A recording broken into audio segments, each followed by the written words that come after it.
ಹೇ ಮೈ families, ಎಲ್ಲರೂ ಹೇಗಿದ್ದೀರಾ? ಎಲ್ಲರೂ ಚೆನ್ನಾಗಿದ್ದೀರಾ? ನಾನು ಚೆನ್ನಾಗಿದ್ದೀನಿ. ಸೊ ಏನಂದರೆ ಫ್ರೆಂಡ್ಸ್, ಇದು ನಾರ್ಮಲಾಗಿ ನಾವು ಕ್ಲೋಸ್ ಮಾಡುವಾಗ ನಮಗೆ ನಾರ್ಮಲಾಗಿರುತ್ತೆ ಮೌತ್ ಕ್ಲೋಸ್ ಮಾಡಿದಾಗ. ಇವಾಗ ಇದನ್ನೆಲ್ಲ ದಾಟಿ ಇದು ಕ್ಲೋಸ್ ಮಾಡಬೇಕಲ್ಲ, ಆಲ್ರೆಡಿ ಕಾಣಿಸ್ತಿದೆಯಾ? ಅದೆಲ್ಲ ಏನೋ ಒಂಥರ ಇರಿಟೇಷನ್ ಆಗುತ್ತೆ. ಎಲ್ಲರೂ ಹೇಳ್ತಾರೆ 1 ವೀಕ್ ಆದಮೇಲೆ 2 ವೀಕ್ಸ್ ಆದಮೇಲೆ ಅದೇ ನಮ್ಗೆ ಅಭ್ಯಾಸ ಆಗಿಬಿಡುತ್ತೆ ಅಂತ. ನೋಡ್ಬೇಕಾ ಏನಾಗುತ್ತೆ ಅಂತ.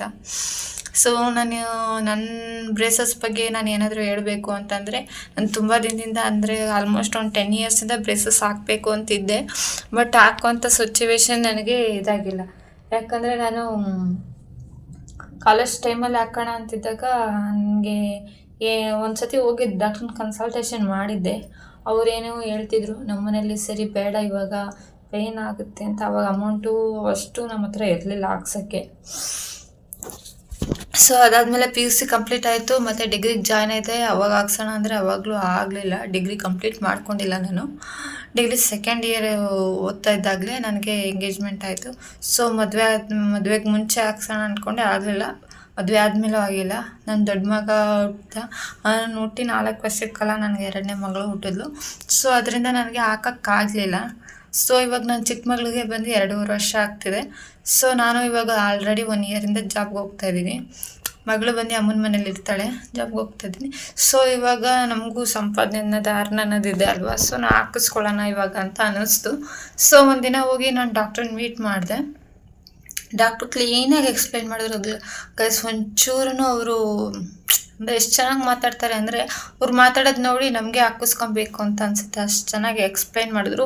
ಏನೇನು ಪ್ರಾಬ್ಲಮ್ ಇದೆ ಅಂತ ಫಸ್ಟೆಲ್ಲ ನೋಡಿ ಚೆಕ್ ಮಾಡಿ, ನಿಮ್ಗೆ ಈ ಥರ ಪ್ರಾಬ್ಲಮ್ ಇದೆ, ಇದನ್ನು ಹಾಕಿಸ್ಕೊಳ್ಳಿ, ಇಷ್ಟು ದಿನ ಆಗುತ್ತೆ, ನಿಮ್ಗೆ ಇಷ್ಟ ಆದರೆ ಹಾಕಿಸ್ಕೊಳ್ಳಿ, ಹಾಕಿಸ್ಕೊಂಡ್ರೆ ನಿಮಗೆ ಪೇಯ್ನ್ ಇರುತ್ತೆ. ಅಂದರೆ ಹೋಗಿದ ತಕ್ಷಣ ಕ್ಲೈಂಟನ್ನ ಹೋಗಿದ ತಕ್ಷಣ ನೀವು ಹಾಕಿಸ್ಕೊಂಬಿಡ್ಬೇಕು ಇವಾಗಲೇ, ಅಯ್ಯೋ ಅಮೌಂಟ್ ಕಿತ್ಕೊಳ್ಳೋದು ಆ ಥರ ಎಲ್ಲ ಏನಿಲ್ಲ. ಫಸ್ಟು ಕ್ಲೀನಾಗಿ ಎಕ್ಸ್ಪ್ಲೈನ್ ಮಾಡೋದು ಇದ್ರ ಬಗ್ಗೆ. ಬ್ರೇಸಸ್ಸಲ್ಲಿ ಯಾವ್ಯಾವ ಥರ ಬ್ರೇಸಸ್ ಇದೆ, ಯಾವ್ದು ಹಾಕಿದ್ರೆ ನಿಮ್ಗೆ ಕಂಫರ್ಟಬಲ್ ಆಗಿರುತ್ತೆ, ಎಷ್ಟು ಕಾಸ್ಟ್ ಆಗುತ್ತೆ, ಎಷ್ಟು ದಿನ ಆಗುತ್ತೆ, ಎಷ್ಟು ದಿನವರೆಗೂ ಇದನ್ನ ಇಟ್ಕೊಬೇಕು ನೀವು, ಹೆಂಗೆ ಇದನ್ನು ಅಂದರೆ ಮೇಂಟೈನ್ ಮಾಡಬೇಕು ನೀವು, ಅಂದರೆ ಅದರಿಂದ ಆಗೋ ಪಾಸಿಟಿವು ನೆಗೆಟಿವ್ ಥಾಟ್ಸ್ ಹಾಕಿದ್ರೆ ಏನೇನು ಆಗುತ್ತೆ, ಆಗಲಿಲ್ಲ ಅಂದರೆ ಏನೇನು ಆಗುತ್ತೆ ಅಂತೆಲ್ಲ ಹೇಳ್ತಾಯಿದ್ರು. ನನಗೆ ಆ್ಯಕ್ಚುಲಿ ಪ್ರಾಬ್ಲಮ್ ಏನು ಅಂದರೆ, ಕಾಣಿಸ್ತಾ ಇದೆ ನನಗೆ ಇಲ್ಲೊಂದು ಅಲ್ಲಿ ತೆಗೆದುಬಿಟ್ಟಿದ್ದೀನಿ ಸರ್. ಗಾಯ್ಸ್, ನಾನು ಉಳ್ಕೊಳ್ಳಾಗಿತ್ತು, ಅಂದರೆ ಹಿಂಗೆ ಹೇಳೋದು, ಒಂದಲ್ಲಿ ಹೊಟ್ಟೋಗಿತ್ತು, ಅದನ್ನ ತೆಗೆದುಬಿಟ್ಟೆ. ಅದನ್ನು ಮತ್ತೆ ಹಾಕ್ಸ್ಬೇಕಾಯ್ತು, ನಾನು ಹಾಕ್ಸಿಲ್ಲ. ಸೊ ಅದರಿಂದ ಅಲ್ಲೂ ಗ್ಯಾಪ್ ಇರೋ ಜಾಗಕ್ಕೆ ಏನಾಗ್ತಿದೆ ಅಂದರೆ ಬೇರೆ ಎಲ್ಲ ಮೂಮೆಂಟ್ ಆಗ್ತಿದೆ. ತೋರಿಸ್ತೀನಿ ರೀ, ನಿಮಗೆ ಕಾಣಿಸ್ತಿದೆಯಾ ನೋಡಿ, ಗ್ಯಾಪ್ ಅಲ್ಲಿರೋ ಜಾಗಕ್ಕೆ ಬೇರೆ ಅಲ್ಲೆಲ್ಲ ಮೂಮೆಂಟ್ ಆಗ್ತಾಯಿದ್ದಂಗೆ ಗ್ಯಾಪ್ ಜಾಸ್ತಿ ಆಗುತ್ತೆ.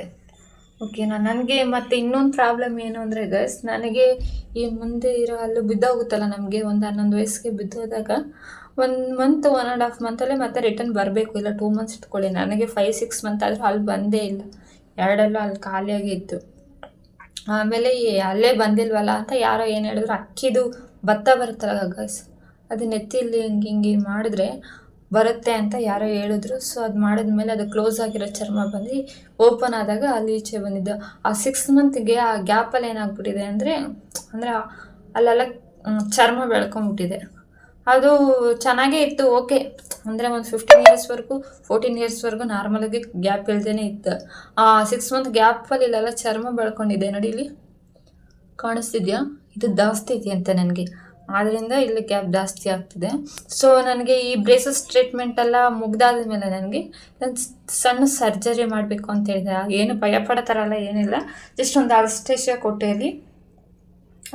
ಕೊಟ್ಬಿಟ್ಟು ಅದನ್ನು ಬರ್ನ್ ಮಾಡ್ತಾರಂತೆ ಅಷ್ಟೇ. ಯಾಕಂದರೆ ಮುಂದೆ ಈ ಟ್ರೀಟ್ಮೆಂಟ್ ಎಲ್ಲ ಮುಗಿದ್ಮೇಲೆ ಕ್ಲೋಸ್ ಆದಮೇಲೆ ಮತ್ತೆ ಅದೇ ಥರ ಆಗಬಾರ್ದಲ್ವಾ, ಓಪನ್ ಆಗಬಾರ್ದಲ್ವ, ಅದಕ್ಕೆ ಅದನ್ನು ಇದು ಮಾಡ್ತಾರೆ.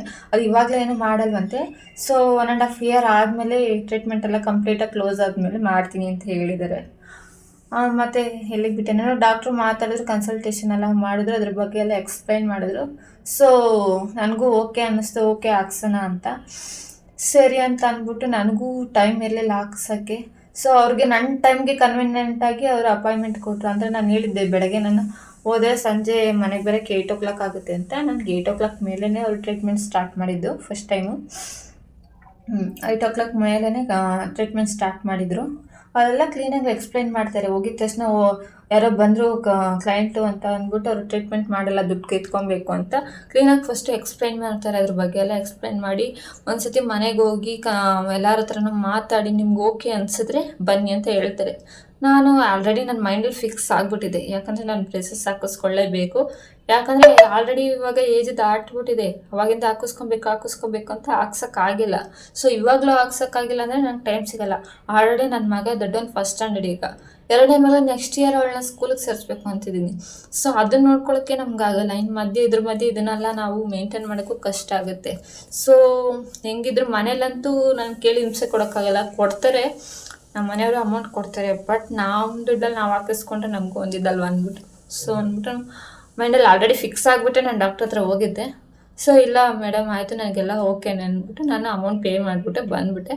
ಅವ್ರು ನೆಕ್ಸ್ಟ್ ವೀಕಲ್ಲಿ ಕಾಲ್ ಮಾಡ್ತೀನಿ ಒಂದಿನ ಬನ್ನಿ ಅಂತಂದರು. ಅಪಾಯಿಂಟ್ಮೆಂಟ್ ನನಗೆ 7:30 ಮೇಲೆ ಕೊಟ್ಟಿದ್ರು. ಹಿಂಗೆ ಹೋದೆ, ಡಾಕ್ಟ್ರು ಬ್ರೇಸಸ್ ಹಾಕಿದ್ರು. ಅಂದರೆ ಒಂದು 45 ಮಿನಿಟ್ಸ್ ಅಷ್ಟೇ ಅದಕ್ಕೆ ಇಡ್ತಿದ್ದು. ಫಸ್ಟ್ ಇದೆಲ್ಲ ಕ್ಲೀನ್ ಮಾಡಿದ್ರು, ಅಲ್ಲೆಲ್ಲ ಕ್ಲೀನ್ ಮಾಡಿ ಇದು ಕಾಣಿಸ್ತಿದೆ, ಒಂಥರ ಬೀಡ್ಸ್ ಥರ ಕಾಣಿಸ್ತಿದ್ದೆ ಇದು. ಆ ಬೀಡ್ಸ್ ಹೋಗಿ ಅಲ್ಲೆಲ್ಲ ಕ್ಲೀನ್ ಮಾಡಿ ಅಲ್ಲೊಂದು ಗಮ್ ಥರ ಹಾಕ್ತಾರೆ. ಆ ಜಾಗದಲ್ಲೆಲ್ಲ ಎಲ್ಲ ಜಾಗದಲ್ಲೂ ಗಮ್ ಥರ ಹಾಕ್ತಾರೆ. ಅದು ಹಾಕಿದ ತಕ್ಷಣ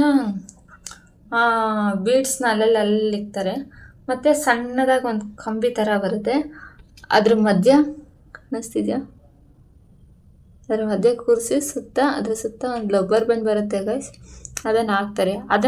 ಇದನ್ನೆಲ್ಲ ಹಾಕುವಾಗ ಏನು ಪೇನ್ ಆಗಲ್ಲ. ನನಗೆ ಏನು ಪೇನ್ ಕಿಲ್ಲರು ಕೊಟ್ಟಿಲ್ಲ, ಏನೂ ಕೊಟ್ಟಿಲ್ಲ, ಏನೂ ಪೇನ್ ಆಗಲ್ಲ. ಅದೆಲ್ಲ ಆದಮೇಲೆ ಈ ಕಂಬಿ ಕೂರಿಸಾದ್ಮೇಲೆ ಅದಕ್ಕೆ ಮೇಲೆ ಮೇನ್ ಪ್ರೋಸೆಸ್ ಇರೋದು ಅಂದರೆ ಲಬ್ಬರ್ ಬ್ಯಾಂಡ್ ಹಾಕ್ತಾರಲ್ಲ, ಅವಾಗ ಅದು ಟೈಟ್ ಆಗುತ್ತೆ. ಹೆಂಗಾಗುತ್ತೆ ಅಂದರೆ ಫ್ರೀಯಾಗಿ ಇವಾಗ 5 ಬೆಟ್ಟು ಹಿಂಗೆ ಫ್ರೀಯಾಗಿದೆ, ಎಲ್ಲ ಎಳೆದು ಹಿಂಗೆ ಟೈಟಾಗಿ ಲಬ್ಬರ್ ಬ್ಯಾಂಡ್ ಹಾಕಿದ್ರೆ ಹೆಂಗಿರುತ್ತೆ ಆ ಥರ ಪೇನ್ ಆಗುತ್ತೆ, ಎಲ್ಲ ಎಳೆಯೋ ಥರ ಆಗುತ್ತೆ. ಆ ಥರ ಆಯಿತು ನನಗೆ. ಸೊ ಹಾಕಿದ್ರು ಸರಿ ಅಂದ್ಬಿಟ್ಟು ಅಷ್ಟೇ, ಬೇರೆ ಏನೂ ಮಾಡಿಲ್ಲ. ಪೇನ್ ಕಿಲ್ಲರ್ ಇಂಜೆಕ್ಷನ್ ಕೊಟ್ಟಿಲ್ಲ, ಏನೂ ಇಲ್ಲ. ಇದಿಷ್ಟು ಪ್ರೋಸೆಸ್ ಮಾಡೋಕ್ಕೆ ಯಾವುದೇ ರೀತಿ ಪೇಯ್ನ್ ಆಗಲ್ಲ. ಲಬ್ಬರ್ ಬ್ಯಾಂಡ್ ಹಾಕಿದ್ಮೇಲೆ ಅದೇ ಹೇಳಿದ್ನಲ್ಲ, ಎಲ್ಲ ಎಳೆದು ಒಂದು ಟೈಟಾಗಿ ನಾವೇನಾದರೂ ಗಂಟು ಹಾಕಿದ್ರೆ ಹೆಂಗಿರುತ್ತೆ ಆ ಥರ ಇರುತ್ತೆ. ನೆಕ್ಸ್ಟು 1 ಮಂತ್ ಆದಮೇಲೆ ನನಗೆ ಬರೋಕ್ಕೆ ಹೇಳಿದ್ರು. ಆಲ್ರೆಡಿ 20 ಡೇಸ್ ಆದಮೇಲೆ ನನಗೆ ಬರೋಕ್ಕೆ ಹೇಳಿದ್ದಾರೆ. ಯಾಕಂದರೆ ನನಗೆ ಡಾಕ್ಟ್ರ್ ಹತ್ರ ನಾನು ಫಸ್ಟ್ ಏನು ಹೇಳಿದೆ ಅಂದರೆ ಈ ಗ್ಯಾಪ್ ಕ್ಲೋಸ್ ಆದರೆ ಸಾಕು ನನಗೆ ಅಂತಂದೆ.